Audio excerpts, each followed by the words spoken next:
युद्ध का 13वां दिन।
युधिष्ठिर, मैं कौरव सेनापति द्रोण चेतावनी देता हूं तुम्हें कि यदि तुम विजय प्राप्त करना चाहते हो तो इस व्यू के भीतर आओ,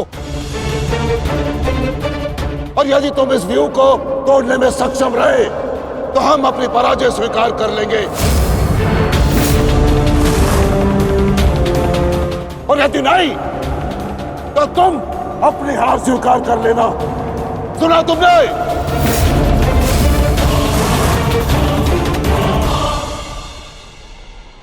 आचार्य द्रोण, हम अवश्य ही इस चक्रव्यूह को ध्वंस कर देंगे।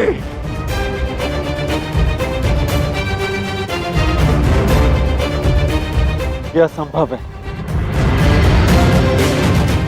चक्रव्यूह युद्ध का सबसे कठिन और सबसे विनाशकारी व्यूह है। इसका हल केवल अर्जुन के पास है। यह आचार्य द्रोण की योजना थी, इसीलिए अर्जुन को युद्ध भूमि से दूर किया गया।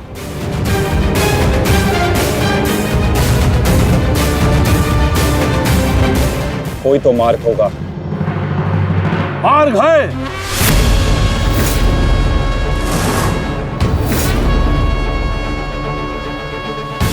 मैंने भी उसी आचार्य भारद्वाज से चक्रव्यूह भेदन सीखा है, जिस आचार्य भारद्वाज से उस द्रोण ने चक्रव्यूह की रचना सीखी।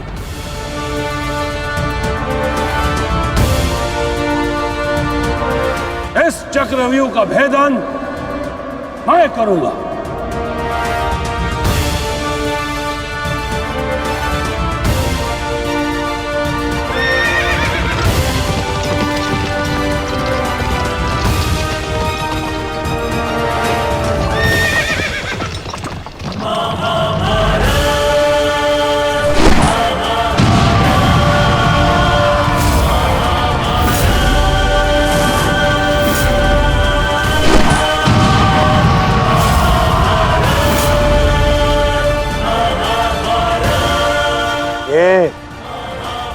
क्या है आचार्य?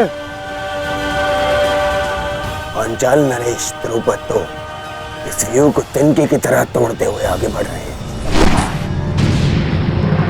भूल गया मेघराज कि मैंने और इसी द्रुपद ने मेरे पिताश्री के आश्रम में इस चक्रव्यूह का अभ्यास किया था। हाँ तो अपने मित्र को रोकने के लिए कोई अस्त्र, कोई शस्त्र है आपके पास? अब तो केवल एक ही अस्त्र है और एक ही शस्त्र, दुर्योधन। जयद्रथ!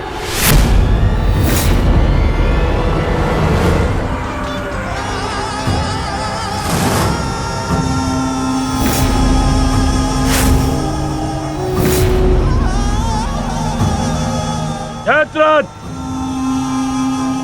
कदाचित द्रौपदी के पतियों द्वारा किया गया अपमान भूल गए हो तुम, इसीलिए द्रौपदी के पिता के समक्ष उपस्थित हुए हो।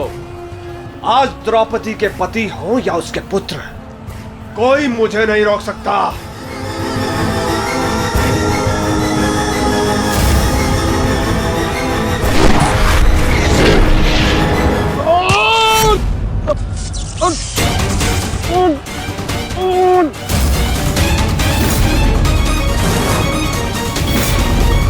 आगे बढ़ो पांडवों, अन्यथा अपनी सेना का विनाश देखो।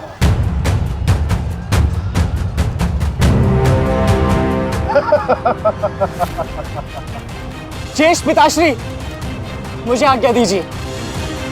मुझे चक्रव्यूह के भीतर प्रवेश करने का मार्ग ज्ञात। मैंने पिताश्री से सुना था कि ये मैं कर सकता हूं। नहीं अभिमन्यु, मैं तुम्हें इसकी अनुमति नहीं दे सकता। धर्मराज ठीक कह रहे हैं। आचार्य ने कुछ सोच समझकर ही इस व्यूह की रचना की है। अब इसे शक्ति का सम्मिलित प्रहार ही तोड़ सकता है। मैं और भीम मिलकर प्रहार करेंगे।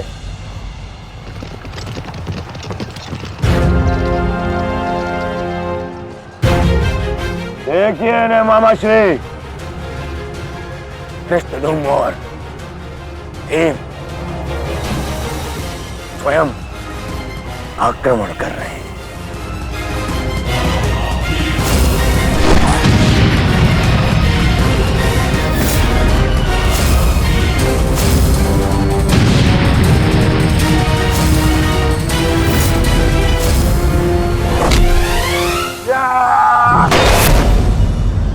आज इनके हर एक प्रहार का उत्तर है जयद्रथ।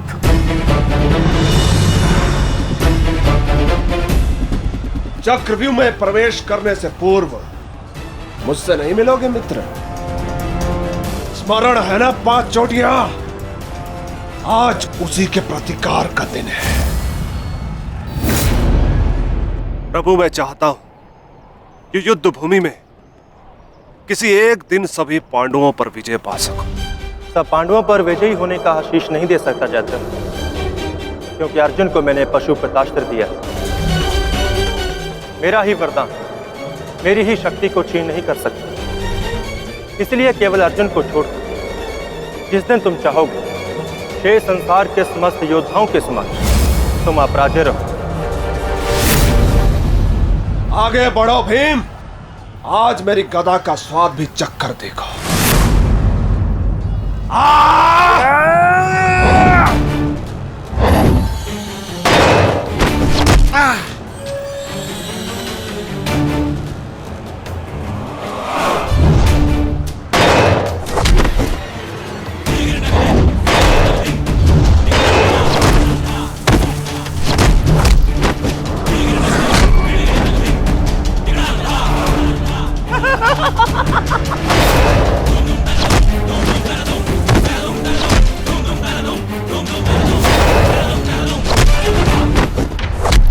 मारो उसे।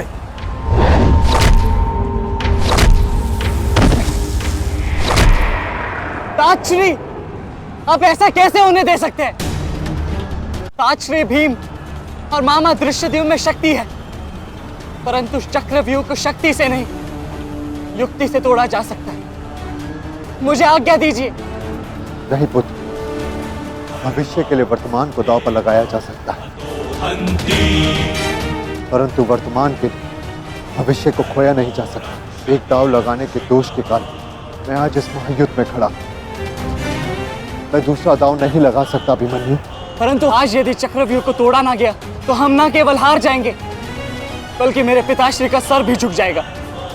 आपने वो दांव लगाकर सर झुकाया था और मैं ये दांव खेलूंगा अपने पिताश्री का सर ऊंचा रखने के लिए।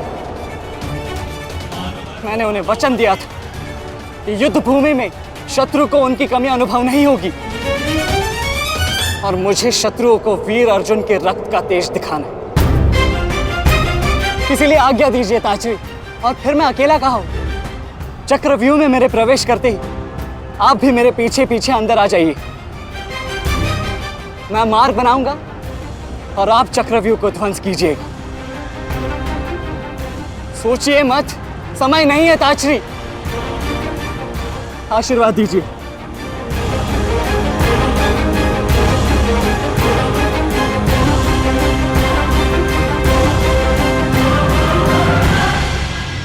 ठीक है पुत्र, किंतु सतर्क रहना। हम तुम्हारे पीछे ही रहेंगे। आगे बढ़ो।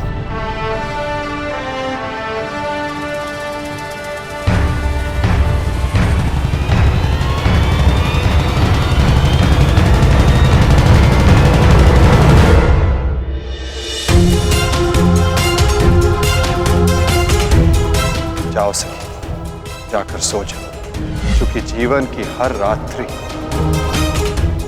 सदैव सोने के लिए नहीं होती।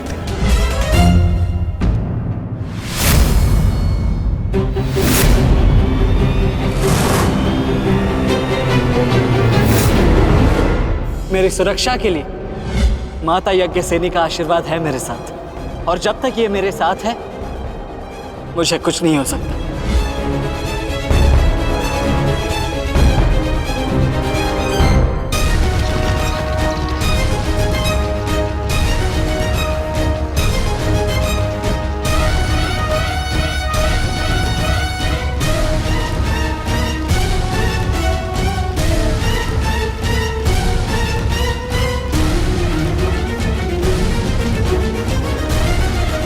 क्या हुआ मास्टर, आप रुक क्यों गए? क्योंकि समय नहीं रुकता पार्थ, परंतु मानव को 2 पल रुकने का